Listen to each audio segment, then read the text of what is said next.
Olá a todos, bem-vindos a mais um episódio do Projeto 230. Continuamos aqui na Assembleia da República e desta vez estamos com o Paulo Pisto, deputado do Partido Socialista, eleito pelo Círculo da Europa. Muito bem-vindo. Muito obrigado, é um prazer para mim estar aqui convosco. E começando desde já a falar um pouco da sua vida, temos que ir a um tema essencial que até já foi noticiado, que tem duas paixões futebolísticas. Quer explicar como é que aparece e como é que consegue ser adepto tanto do Benfica como do Sporting?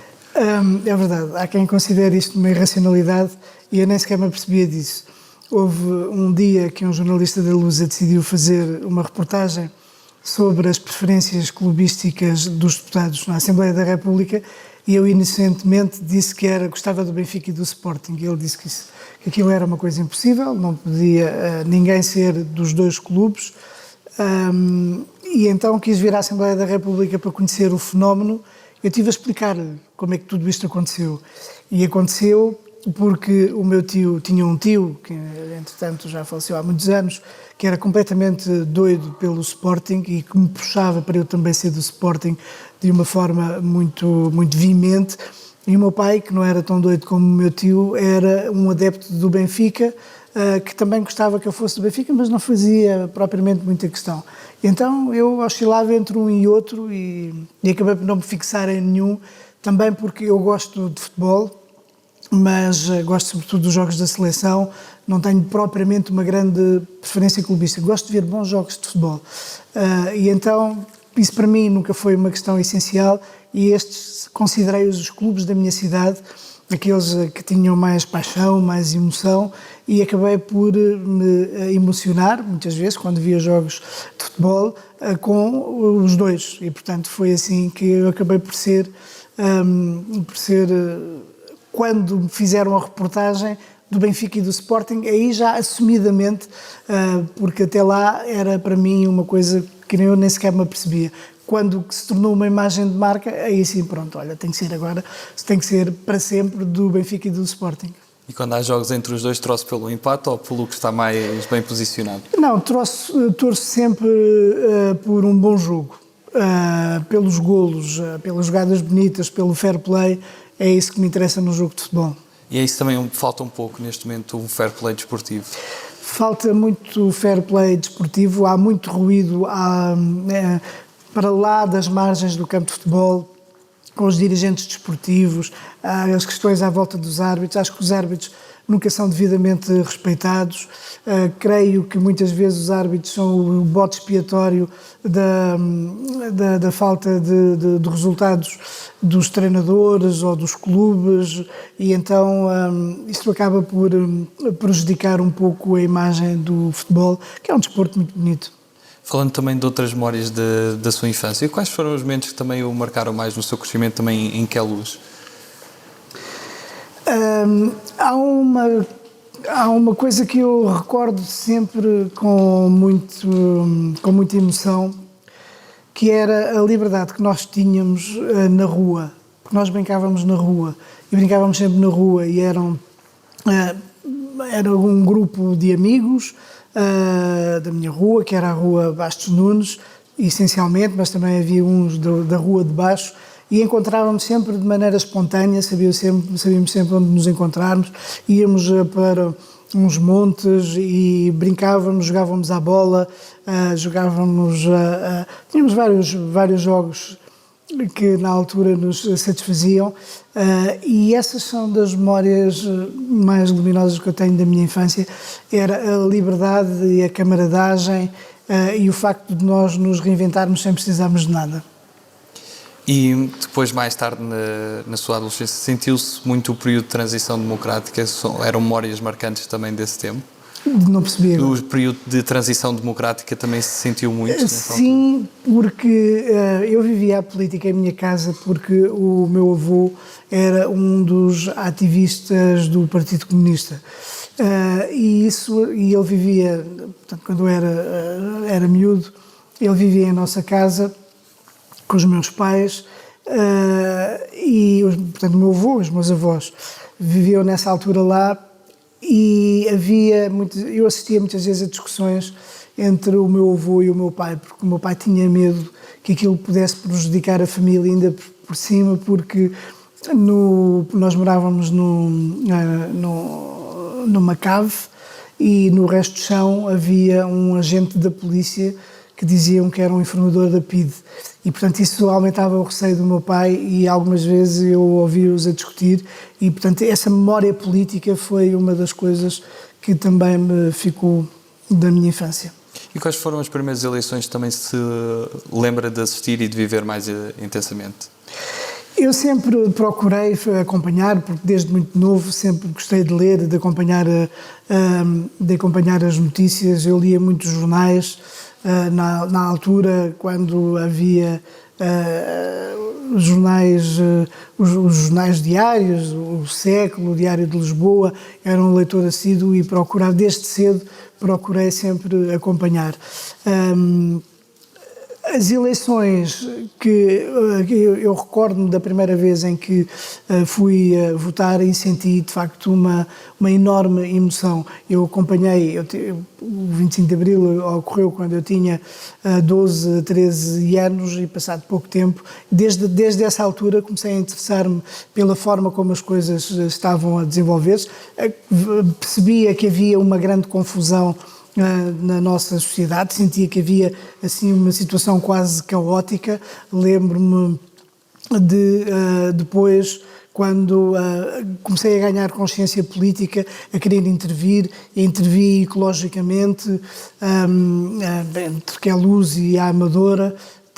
Fazíamos parte de uma associação que andávamos a fazer a identificação, queríamos aquela vontade de mudar o mundo. Depois, mais tarde, como jornalista, era isso também que estava presente quando pude votar pela primeira vez, isso para mim constituiu uma emoção muito grande, porque me senti verdadeiramente parte deste processo de transformação que, do ponto de vista da cidadania, todos podemos dar, e a melhor maneira de o fazer é votando. E foi esse gosto pela leitura de vários jornais que também trouxe o gosto mais tarde pelo jornalismo? Sim, porque a paixão que eu sempre tive pela leitura e também pela escrita. Quando eu era miúdo, comecei a escrever muito cedo e tinha orgulho em exibir já as minhas capacidades como a escrever, e desde sempre gostei de escrever. E quando comecei a pensar na possibilidade de escrever para os jornais, comecei a escrever em jornais musicais, mandava artigos na esperança de eles serem publicados. Acabaram por ser publicados num jornal de música, que se chamava Musicalíssimo na altura. Depois também comecei a escrever aqui por convite de um padrinho, que era o meu padrinho, que era um jornalista da velha guarda, que trabalhou na agência de notícias ANOP, trabalhou no Século, trabalhou no Diário de Lisboa.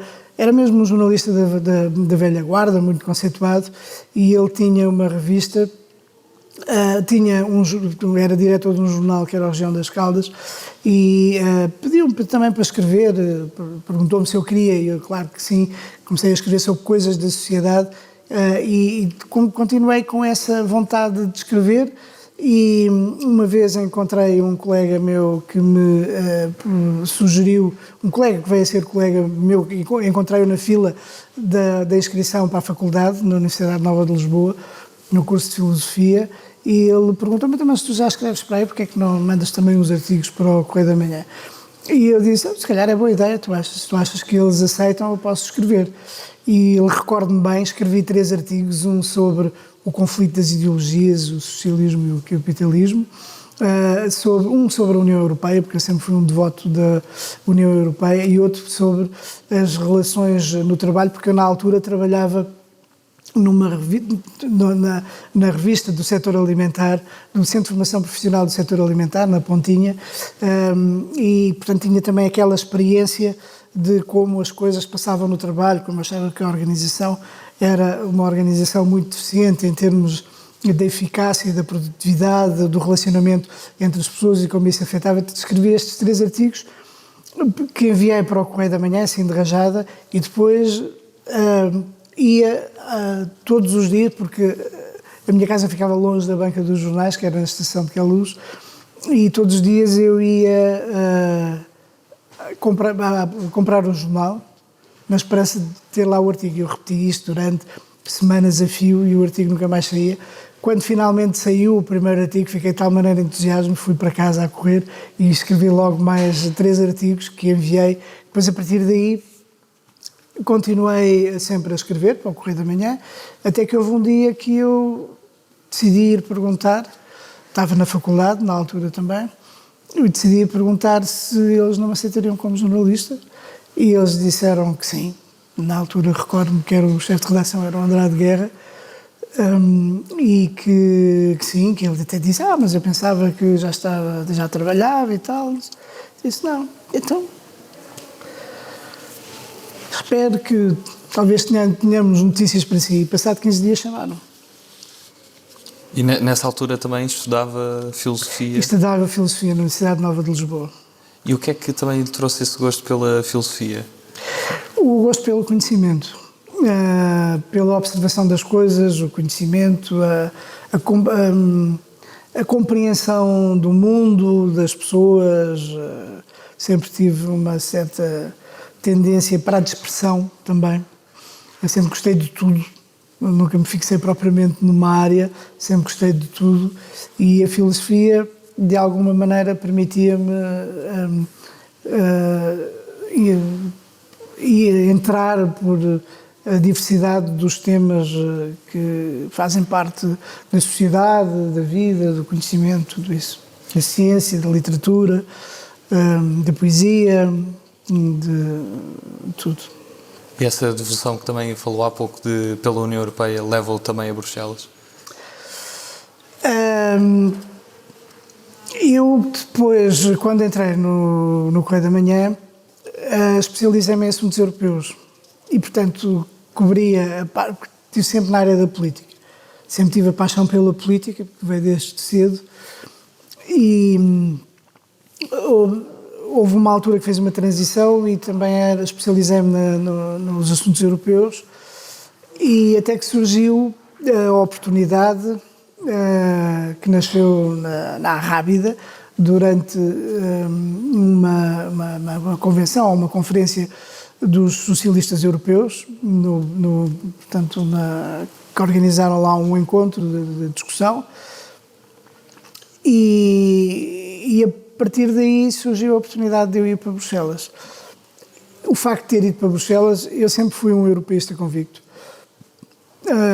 Sempre achei que o nosso destino coletivo será muito melhor conseguido em benefício de todos os cidadãos europeus se nós pertencermos a este espaço, que eu vejo como um espaço em que um conjunto de países, independentemente dos seus níveis de desenvolvimento, define um conjunto de objetivos e coloca os seus meios para que eles possam ser atingidos, puxando todos uns pelos outros, que é isso que no fundo acontece na União Europeia, e achei sempre que aquilo que a União Europeia tinha conseguido, de criar este espaço de desenvolvimento, este espaço de liberdade, este espaço de concórdia, de harmonia, em que as fronteiras foram derrubadas, que era uma aquisição de natureza civilizacional.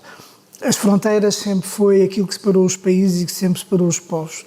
Quando se derrubam as fronteiras, aproximam-se os povos e aproximam-se os países. E isto é algo que tem um valor tão grande, sobretudo para um continente que viveu guerras tão mortíferas como a Primeira e a Segunda Guerra Mundial, sem contar com todas as outras que houve ao longo da história. Para um continente que viveu esses traumas, derrubar fronteiras para mim era de facto uma conquista civilizacional e que não tem paralelo nem nos outros continentes, nem na história, nem em nenhum outro bloco regional que tem as suas organizações, que procuram pôr em conjunto alguns objetivos de desenvolvimento e de partilha, mas que nunca conseguiram o nível de organização de sucesso que a União Europeia conseguiu. E, portanto, para mim, o espaço da União Europeia é em que os cidadãos se encontram com regularidade, que não têm fronteiras, não estão submetidos às fronteiras, que se encontram com essa regularidade, em pé de igualdade. Um português não é menos ou nem mais do que um alemão, ou que um finlandês, ou que um grego, ou que um espanhol. E é esta diversidade que nós todos respeitamos e na qual vivemos e convivemos, que eu acho que deve verdadeiramente ser preservada sem fronteiras. Temos que saber preservar a ausência de fronteiras para que nós continuemos a conviver uns com os outros no respeito pela diversidade que faz parte, pela diversidade cultural que faz parte da Europa. E o que é que sente que mudou mais na União, desde o período que lá esteve nos anos 90 para agora? A União alargou-se muito, o espírito é mais ou menos o mesmo, tem uma dimensão mais política. O alargamento da União Europeia trouxe também uma maior diversidade, trouxe maior diferenças que por vezes, mesmo dentro da União Europeia, não têm sido fáceis de conviver. Portanto, vemos isso relativamente a alguns dos países de Visegrado, como a questão dos valores, que é algo fundamental na União Europeia, como a Hungria ou a Polónia, que têm aquilo que o próprio primeiro-ministro húngaro chamou uma democracia iliberal, que no fundo é uma forma de democracia autoritária. Portanto, é uma transformação também dos valores da União Europeia. A União Europeia tem valores, identifica-se também por um conjunto de valores humanistas. Valores humanistas, portanto, que têm o respeito pelo homem, pelos direitos humanos no seu centro, e tem uma preocupação também de natureza ambiental, de natureza da sustentabilidade do desenvolvimento. Isso são aspectos muito importantes que nós procuramos também transmitir para o resto do mundo. O respeito pelos direitos humanos, e o respeito por um desenvolvimento sustentável, quer dizer, que respeite os direitos laborais, que respeite os direitos sociais das pessoas, que respeite o ambiente, e isto são coisas que nós não devemos perder. Precisamos destes modelos que têm uma ética de desenvolvimento para que o mundo seja melhor, porque está tudo interligado e nós vemos isso perfeitamente no que diz respeito às questões ambientais. E de que forma é toda essa experiência em jornalismo, em comunicação, o auxilia na sua atividade política diária? Auxilia-me porque, por um lado, nós na nossa atividade, eu sempre tive esta preocupação pelas coisas mais vastas. E no âmbito, a minha área são as comunidades portuguesas e a política externa. É uma área que merece uma outra abordagem pela sua dimensão e pela sua importância. E as questões europeias, eu também sou membro da Comissão dos Assuntos Europeus, sou membro da Comissão dos Negócios Estrangeiros. No fundo, é a minha forma de me ligar às questões que têm uma natureza mais global, e no âmbito da Comissão dos Assuntos Europeus, da minha pertença à Comissão dos Assuntos Europeus, é também a forma de eu me identificar com um projeto que eu acho que é absolutamente essencial, não apenas para a Europa e para os europeus, mas em termos globais. A Europa, o mundo depende muito da Europa.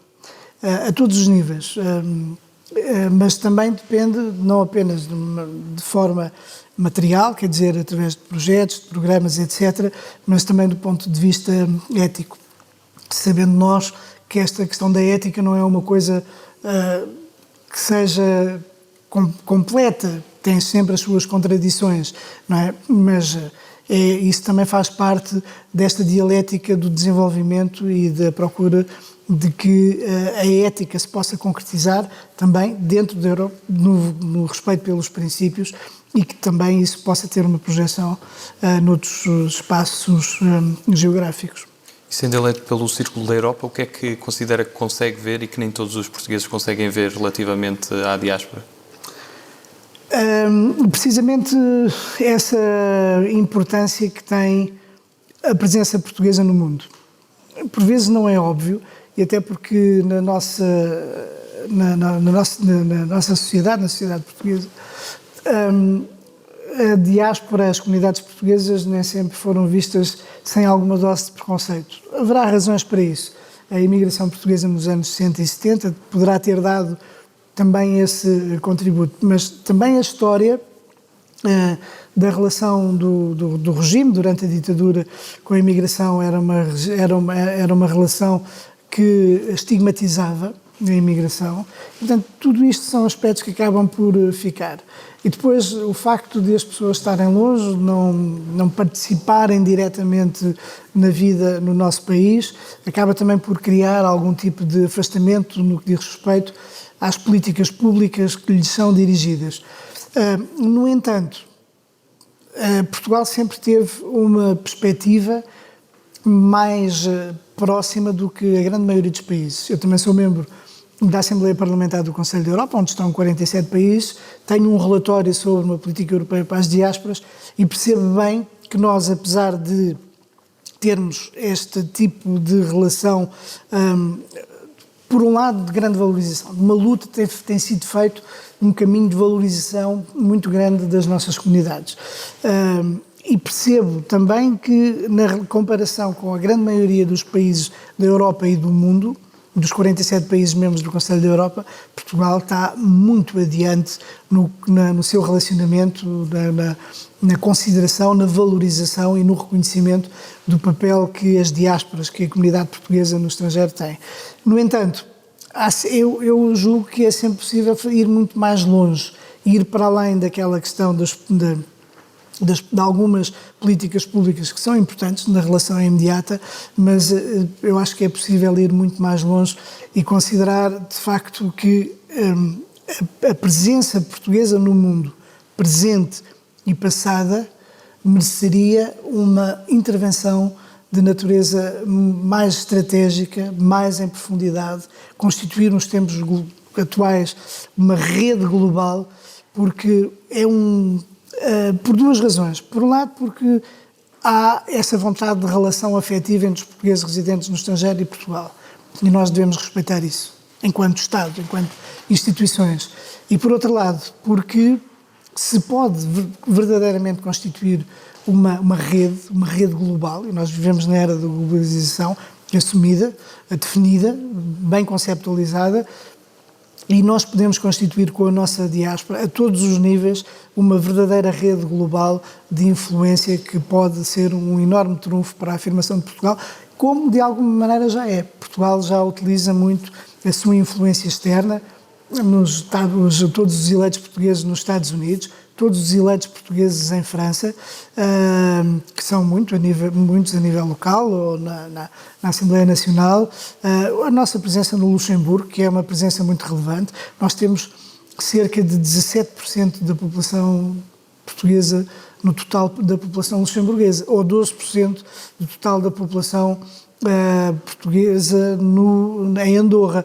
Apesar de serem países pequenos, isto dá-nos uma capacidade de intervenção e de reconhecimento que nós devemos ter, mas dá-nos uma capacidade de intervenção que é muito grande e que os poderes públicos, Portugal, os governos, todos eles deveriam levar em atenção esta influência que nós podemos ter, que é importante em termos económicos, em termos culturais, em termos diplomáticos, e se bem que isto hoje esteja muito mais presente do que no passado, a verdade é que a sociedade como um todo ainda é demasiado, ainda se deixa assoberbar demasiado pelo cotidiano, pelos problemas nossos internos aqui do país, e que descuramos por vezes um pouco a nossa dimensão externa, que mereceria muito mais atenção. Chegamos agora à segunda parte da nossa entrevista e vamos diretamente para as nossas escolhas. E a primeira escolha que lhe proponho entre humildade e ambição? As duas. Cães ou gatos? Gatos. Centro-esquerda ou esquerda? Esquerda. Sagres ou Superboc? Sagres. Amália ou Variações? Amália. O que é que sente que consegue vencer sempre a distância?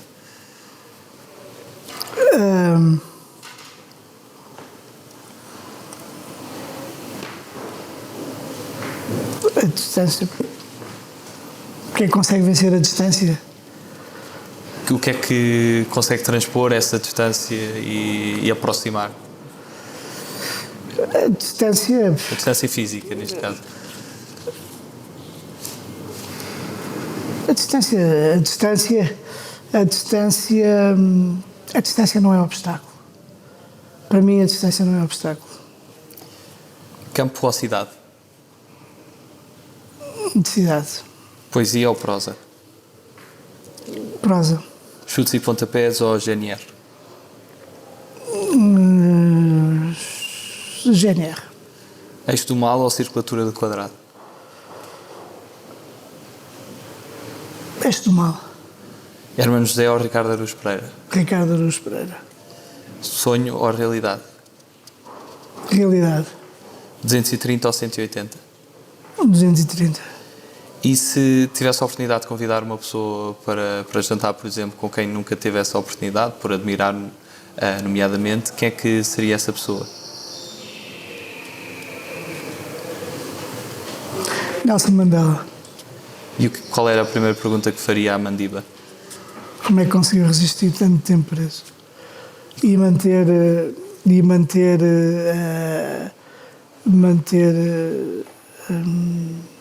manter a humildade e saber perdoar. E qual é que seria o prato principal dessa refeição? Peixe. E tem sim alguma obra literária ou um escritor que admire mais? Jean Le Carré. E no mundo do cinema? Ridley Scott. E na música?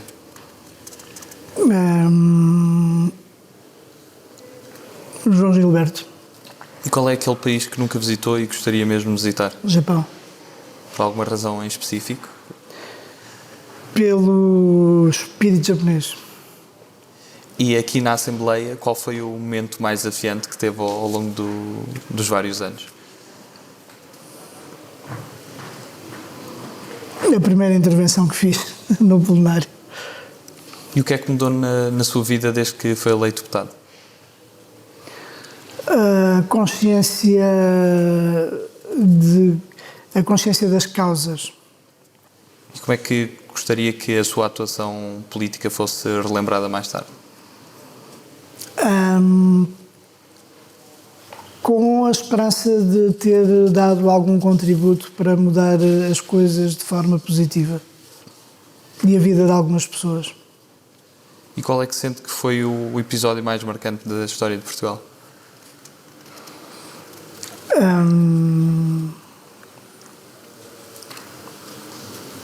Acho que o 25 de Abril. Passamos um conjunto de palavras soltas e peço que me diga numa ou em poucas palavras o que é que associa a esta palavra. A primeira que escolhi é diáspora.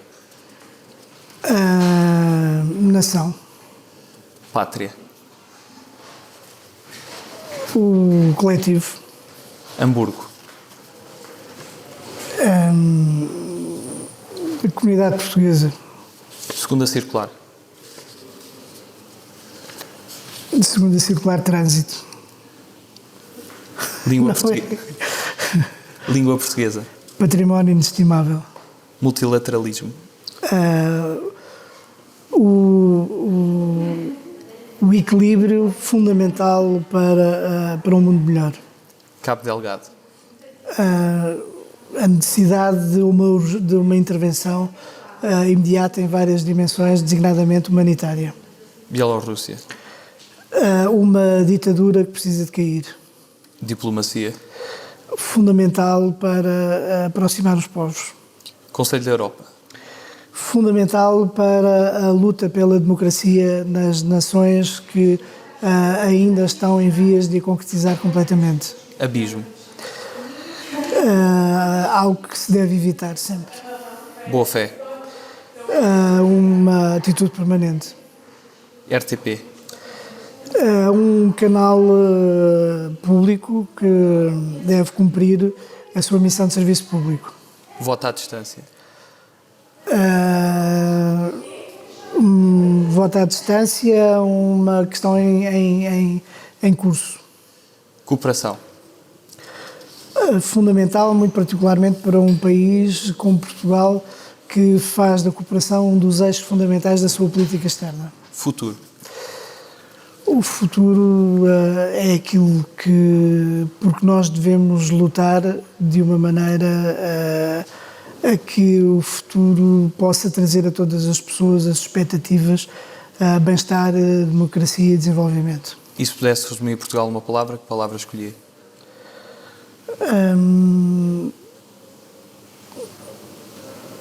Magnífico.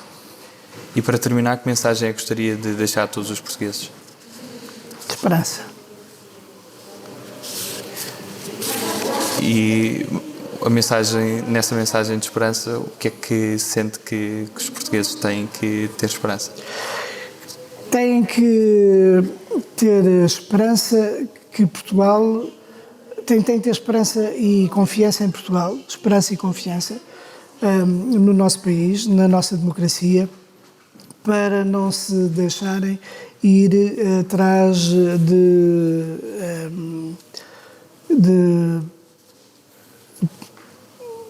promessas,